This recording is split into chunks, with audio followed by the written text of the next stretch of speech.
The first time I saw humanity's ships, I couldn't stop laughing. Seriously, picture this. While every advanced civilization in the galaxy was crafting sleek, mathematically perfect vessels that looked like they'd been sculpted by quantum algorithms, humans were building starships that looked like they'd been designed by a committee of drunk engineers after a 3-day caffeine binge. Our first encounter with the Galactic Concordance wasn't the typical diplomatic arrival. Most species approached with pristine, symmetrical craft that whispered technological superiority. Not us. The human vessel that approached the central diplomatic station looked like someone had welded together spare parts from a junkyard, spray-painted it a defiant gunmetal gray, and slapped on random communication arrays that seemed more like improvised radio antennas than sophisticated interstellar communication systems. Captain Ryder, who I'd soon learn embodied everything wonderfully chaotic about human design philosophy, stood on the bridge wearing a wrinkled uniform and what appeared to be cargo pants. Her ship, the Resolute Improvisation, was a testament to human ingenuity that bordered on madness. Massive heat sinks jutted from impossible angles. External cooling systems looked like they'd been salvaged from industrial refrigeration units, and the hull was a patchwork of different metal alloys that shouldn't have worked together but somehow did. The alien diplomatic corps watched in stunned silence as this cobbled-together monstrosity not only approached their perfectly calibrated space station, but did so with a precision that made their own navigation systems look like child's play. Ryder's vessel moved with a fluidity that defied its appearance, like a street-racing muscle car navigating through a ballet of precision engineering. What the other species didn't understand was that human innovation wasn't about perfection. It was about adaptation, creativity, and an almost dangerous willingness to break every established rule of spacecraft design. Where other civilizations saw limitations, humans saw opportunities. Where others calculated, humans improvised. Where others feared failure, humans saw it as just another problem to solve with duct tape, determination, and an inexhaustible supply of caffeine. Little did the Galactic Concordance know that this ship, this ridiculous, beautiful mess of engineering, would become the first of a new breed of spacecraft that would change everything they thought they knew about technological development. And Captain Ryder, she was just getting started. As the communication lights flickered to life and the first transmissions began, I realized we were witnessing something extraordinary. This wasn't just a ship. This was a declaration. Humanity had arrived, and they were going to do it their way, no matter how insane it looked. 3 weeks before that pivotal moment, nobody would have predicted how dramatically everything would change. The Galactic Concordance had long maintained a rigid hierarchy of technological advancement, with each species ranked according to their spacecraft capabilities, resource management, and interstellar infrastructure. Humans were barely a footnote, considered primitive, unpredictable, and frankly, a nuisance. I'd been working as a junior communications specialist at the Frontier Research Station when the first anomalous reports started trickling in. Small human expeditionary vessels were appearing in sectors they shouldn't have been able to reach, navigating through asteroid fields and radiation zones that would have obliterated any other species ships. Their communication protocols were a nightmare. Chaotic bursts of data that seemed to follow no known encryption standard, yet somehow contained precise navigational information and mission parameters. Captain Ryder's background was itself a puzzle. Unlike the meticulously documented histories of most galactic species, her personnel file was a collection of contradictions. Military records showed she'd been rejected from 3 different space exploration programs before cobbling together her own independent mission. Technical assessments described her as dangerously innovative and a structural engineering nightmare waiting to happen. But those who had worked with her spoke of an almost supernatural ability to solve problems that should have been impossible. The Resolute Improvisation wasn't just a ship, it was a statement. Its hull bore scars from encounters that should have been fatal, plasma burns from uncharted energy storms, micro-meteor impacts that would have crippled any standardized vessel, patches of alien metal welded in configurations that defied conventional engineering. Each mark told a story of survival, of pushing beyond established limits. What the concordance didn't know, what they were about to discover, was that humanity's seemingly chaotic approach to spacecraft design was actually a revolutionary approach to problem solving. Where other species saw constraints, humans saw challenges. Where others calculated risks, humans calculated possibilities. Intelligence reports began to hint at something larger. Isolated human expeditions were discovering resource-rich systems that the Concordance's most advanced mapping technologies had missed. Strange transmission patterns suggested a communication network that didn't follow any known interstellar protocol. And through it all, Captain Ryder remained an enigma, a central figure in a growing mystery that nobody could quite understand. The station's senior researchers whispered about potential breakthroughs. Dr. Constantin, a veteran xenotechnologist, had begun compiling a classified report suggesting that human ships were operating on principles that completely challenged existing understanding of spaceflight. But every time someone got close to a definitive explanation, the evidence would somehow slip away, like trying to catch smoke with bare hands. As the resolute improvisation continued its approach to the central diplomatic station, tension mounted. This wasn't just a ship's arrival. This was a potential paradigm shift that could unravel everything the Galactic Concordance thought they knew about technological advancement, exploration, and the very nature of interstellar capability. Something was coming. And nobody, not the most advanced AI, not the most experienced diplomat, not the most sophisticated tracking system, had any idea what it might be. The next 48 hours would change everything we thought we knew about humanity, about space exploration, and about the delicate balance of galactic power. As the resolute improvisation docked, something felt wrong. The station's standard docking protocols seemed to bend and warp around the human vessel. Temperature readings fluctuated impossibly. Communication arrays experienced micro-disruptions that vanished faster than they could be logged. Even the station's artificial gravity seemed to ripple slightly, almost imperceptibly, when the ship's airlock began to cycle. I watched from the observation deck, my hands pressed against the reinforced glass. Captain Ryder's crew wasn't what anyone expected. They moved with a coordination that seemed both relaxed and hyper-precise. Their environmental suits looked jury-rigged, a mix of standard-issue equipment and modifications that looked like they'd been assembled in a garage workshop. Yet each piece of gear appeared to be functioning at a level far beyond its intended design. The Concordance leadership had gathered, representatives from 12 different species, each more technologically advanced than the last. They watched the human delegation approach with a mixture of curiosity and barely concealed contempt. Most expected another routine encounter, another chance to remind humans of their place in the galactic hierarchy. They were about to be very, very wrong. Encrypted communications began flooding secondary channels. Fragments of data that made no sense individually but seemed to pulse with an underlying pattern. Our most advanced translation matrices struggled, catching only glimpses of complex information that seemed to be moving faster than our systems could process. Dr. Constantin approached me, his usually calm demeanor replaced by something between excitement and pure terror. "They're bringing something," he whispered, pointing to a sealed container being carefully transported by 2 of Ryder's crew members. "Something that wasn't on any manifest. Something that doesn't exist in any of our records." The container itself was unremarkable, a standard titanium transport case, scuffed and worn. But as it moved, I could have sworn the air around it seemed to shift, not visibly, not in any way I could definitively prove, just a subtle distortion, like heat rising from desert sand. Diplomatic protocols began to break down. The Concordance representatives started shifting uncomfortably. Communication channels that had been rock solid for centuries began to experience unexplained interference. It was as if the human presence was causing fundamental systems to recalibrate. Captain Ryder walked forward, her posture relaxed but her eyes razor-sharp.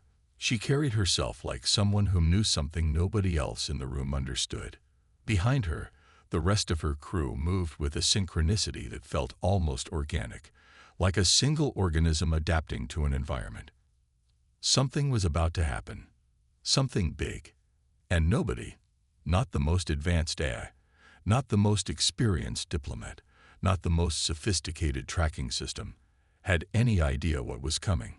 The container's locking mechanism began to engage, slowly, deliberately, and in that moment, everything held its breath. The container's locking mechanism clicked, but not in the way anyone expected. Instead of opening, the entire device began to dissolve, not melt, not break, dissolve, like it was being unmade at a molecular level, transforming into something that defied every known principle of material science. The Concordance representatives took an involuntary step backward. Even Captain Ryder's crew looked momentarily surprised, a flicker of uncertainty crossing their faces. Alarms started firing across the station's systems, not the standard emergency protocols, but something more primal, something that felt like a warning encoded into the very infrastructure of the space station. Dr. Constantine's hand gripped my shoulder so tightly I could feel his fingers trembling. "This isn't just about a ship anymore," he muttered. "This is about something much bigger." The dissolving container revealed nothing at first, just a shimmer of energy that seemed to bend light around it, creating impossible geometries that hurt to look at directly. But then something emerged, something that wasn't a thing at all, but a concept made manifest. A transmission burst across every communication channel, not in any known language, but in a format that seemed to bypass translation entirely. It was pure information, raw, unfiltered, existing simultaneously as sound, light, and something else entirely. The Concordance's most advanced communication systems began to cascade, their carefully constructed firewalls crumbling like wet paper. Captain Ryder's response was nothing short of remarkable. While every other species froze in shock, her crew began moving with a choreographed precision that suggested they had anticipated this exact moment. Portable devices emerged from their equipment, devices that looked like they'd been cobbled together from spare parts, but hummed with an energy that suggested they were far more advanced than any standard technology. The space around us continued to shift. That's the only word that made sense. Reality itself seemed to be recalibrating, with human technology acting as some kind of catalyst. Quantum entanglement monitors went wild. Spatial mapping systems began reporting impossible coordinates.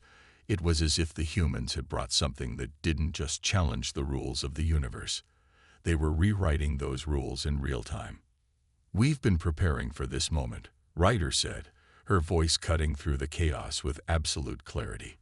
"Everything you thought you knew about exploration, about technology, about the boundaries of what's possible, it all changes now." The Concordance leadership looked shell-shocked. Millennia of established technological hierarchy were being dismantled in moments, not by force, but by a fundamental reimagining of what technology could be. The humans weren't just playing a different game. They were playing an entirely different sport. Backup systems began to engage across the station, but they weren't responding to any standard emergency protocols. Something else was guiding them. Something that felt distinctly human. Dr. Constantine leaned close, his voice a ragged whisper. "They're not just here to prove something. They're here to change everything." The container was completely gone now. In its place, something was forming, something that existed in the liminal space between technology and pure possibility. And nobody, absolutely nobody, knew what was going to happen next.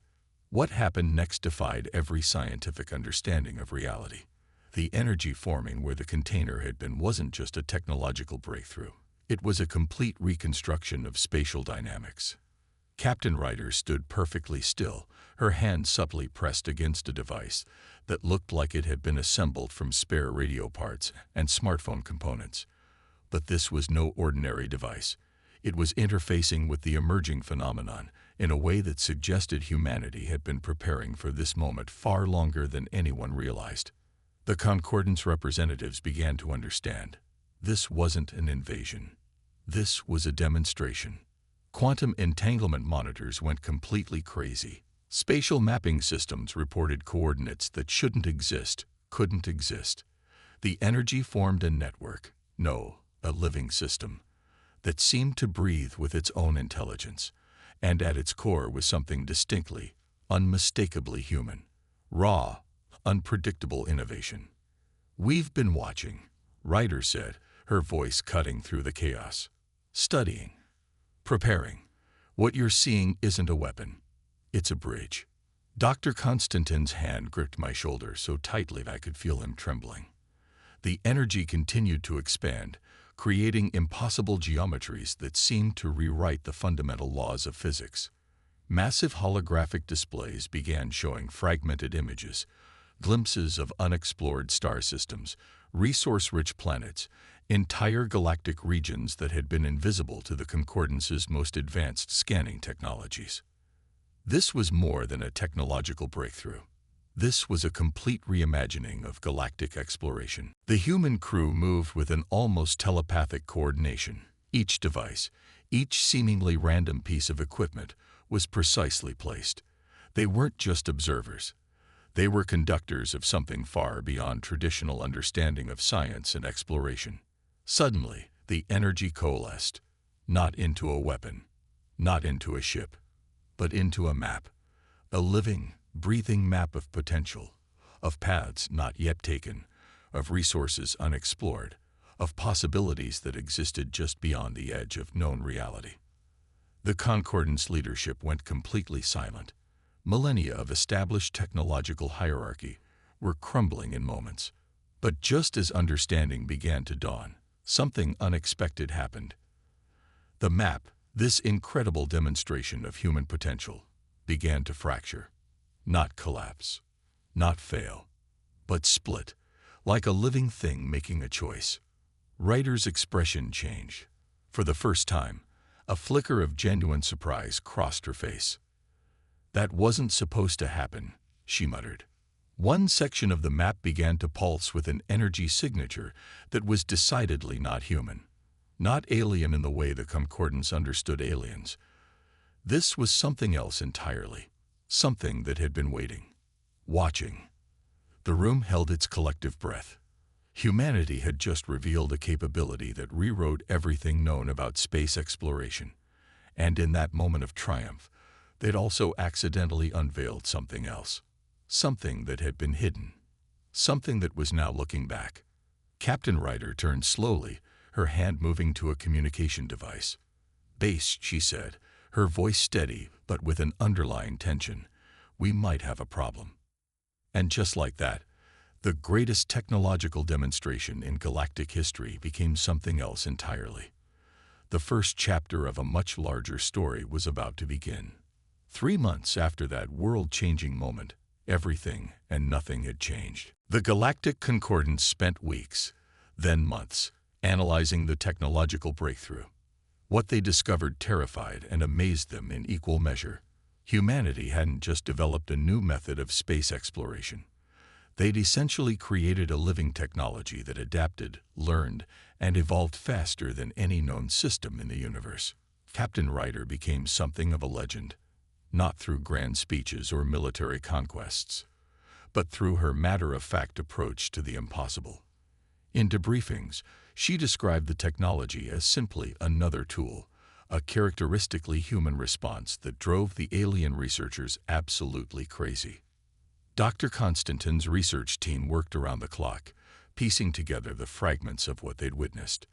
The mysterious energy signature that had split from the original map remained their primary obsession.